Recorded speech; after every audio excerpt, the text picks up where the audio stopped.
When you first start SketchUp, you'll be presented with the Welcome screen. Regardless if you are using SketchUp Free or Pro, you will need to pick a template to start with. The main difference is the default units of measurement SketchUp will use, such as meters or inches. The other difference is the starting view, which can be from the side or from the top. Either is fine. Choose a template and start SketchUp. Based on the template you've chosen for SketchUp, your default view will be from the top or from the side. Let's all start from the same view by going to the Camera menu, Standard Views, and choose ISO. Now begin by drawing a rectangle. Pick the Rectangle tool, then click once to start a rectangle. Pull away, and click again to finish. A quick note about drawing in SketchUp. Get in the habit of click and releasing your mouse button to start and finish most actions. This will be true for almost all of the drawing tools. Unless we specifically ask you to click and drag your mouse button, always click and release to start and finish each tool and action. Now undo any rectangles by going to the Edit menu and choosing Undo. Draw another rectangle, but this time keep an eye on the lower right corner as you do. Click once to start the rectangle, pull away, and watch how the dimensions change as you adjust the rectangle size. Click again to finish the rectangle. You can be as precise with SketchUp as you'd like. Although it may not seem you are being accurate, everything you draw in SketchUp has a real-world scale. We'll learn more about this later. For now, let's move on to the next tool, the Push-Pull tool. Select this tool and click on the rectangle we just drew, pull up, and we've created a box. Click to finish. The Push-Pull tool will literally push or pull on any flat surface. Try it on our simple box. Click on this side to pull it out and click to finish. Click on this side to push it in and click to finish. Now let's combine more rectangles with the Push-Pull tool. Select the Rectangle tool and draw a rectangle on our existing box. Watch how SketchUp will give you reference points to help as you draw.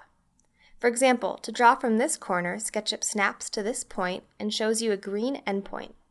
Click here to start, pull away, and finish the rectangle. Now use Push-Pull to push this new surface inward. The drawing tools all work based on the surface you are drawing on. For example, use the Circle tool to draw a circle on one of your surfaces. Simply click to start, pull out the radius, and click again to finish. Now draw another circle on a different surface to see how the orientation aligns to whatever you are drawing on. Use Push-Pull to create some cylinders. Select the Rectangle tool again and start from this upper edge. SketchUp shows a red dot indicating you are on the edge. Click to start and draw down to a lower edge, also showing a red dot. Use Push-Pull to push this surface inward. All reference points are called inference points in SketchUp, and they will be very helpful in making you both accurate and fast.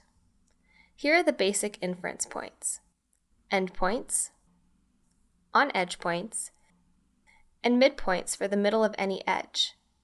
There are others, but these are the most common. You can see how simple it is to create 3D objects in SketchUp. Let's take a moment to explore navigation in SketchUp. Start with the Orbit tool. Click and drag to orbit your view right to left and up and down. For practice, try orbiting fully around your model. Next is the Pan tool. This moves your view side to side without orbiting. Click and drag to pan your view of the model around the screen. The final navigation tool is Zoom. Click and drag to zoom closer to and away from your model. Now try practicing using Orbit, Pan, and Zoom together.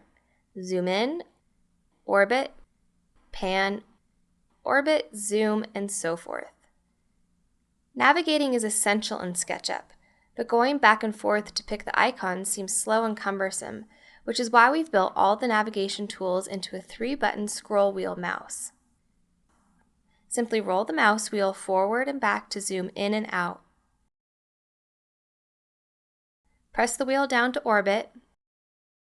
Press the wheel down and hold Shift key on your keyboard to pan. Practice navigating again using the scroll wheel for a much faster experience. Another advantage to using the scroll wheel is better control over zooming. Try this. Hover your cursor over this corner of your model and roll the wheel forward. See how it zooms towards that corner? Using the scroll wheel will zoom toward and away from any area where your cursor is, making navigation even easier. Let's review what we've learned so far by creating a very simple house object. Begin by zooming back out so we can see our entire model, then use the Select tool. Click and drag a selection box around the entire model and press Delete on your keyboard. Draw a new rectangle and use the Push-Pull tool to pull this rectangle into a box. Orbit and pan to get a better view of the top. Now let's split this top surface with the Line tool. Before drawing the line, hover over the top edge and find the midpoint inference. Click on the midpoint to start drawing, move across the surface and find the midpoint on the opposite edge and click to finish the line. We'll pull this new edge up to create a roof. Choose the Select tool and click on the edge to select it. With the edge highlighted, use the Move tool to create a ridge. Click on the edge to begin moving it, move it upward, and click again to finish. A quick orbit shows that I wasn't very careful in moving my roof line and the result is uneven. Let's undo that move and see how SketchUp can help us to be more accurate. Make sure the edge is selected, then using the Move tool, click once on the edge to start moving it. While moving it around, notice that the edge snaps to a blue dotted line. This is an indication that you are moving the edge straight up, which will result in an even roof. Click to finish. In SketchUp, the red, green, and blue axes will help you to draw and move correctly in 3D space. Let's try it by creating a chimney on the roof. Navigate for a better view of the roof surface. Now use the Line tool and click once on an upper part of the roof to start drawing a line. As you move the line around, watch how it will snap to a red direction, a green direction, and a blue direction. Try drawing a line in each direction, orbiting to see the orientation. The blue direction is vertical, straight up and down, and the red and green are horizontal. To draw a chimney, we could approach it in many ways, but we'll use this method. We'll draw the side profile shape, then use the Push-Pull to create the full chimney. Drawing with the axis directions will help us create the correct profile in 3D space. Use the Eraser tool and click on any edges you drew to erase them. With the Line tool, click once on the roof edge. Make sure you see the red on-edge inference point, or you could also start from the midpoint and draw a line straight up in the blue direction. Click to finish your line and press the Escape key to cancel a continuous line. Now choose another point on the edge and start drawing a line from that point up in the blue direction, and watch as you draw upward that SketchUp will give you an inference when you are lined up with the previous line you drew. Draw your second line to this point. Now draw an edge connecting the two lines to complete a surface. With the surface drawn, use Push-Pull to extend the chimney across the roof to a point you are happy with. Use Push-Pull again to complete the chimney. By pulling across the roof surface, extra edges have been created, but these are easily erased. Any lines drawn across coplanar surfaces can be erased to form one larger surface. We call this healing the surface. Use the eraser and erase the two extra edges. At this point, you know some of the basics of SketchUp, so practice what you've learned by adding to our simple house. Draw a rectangle and split it in half. Then use Push-Pull to create some steps. Draw a few more rectangles to create a door and windows. Try a few things on your own.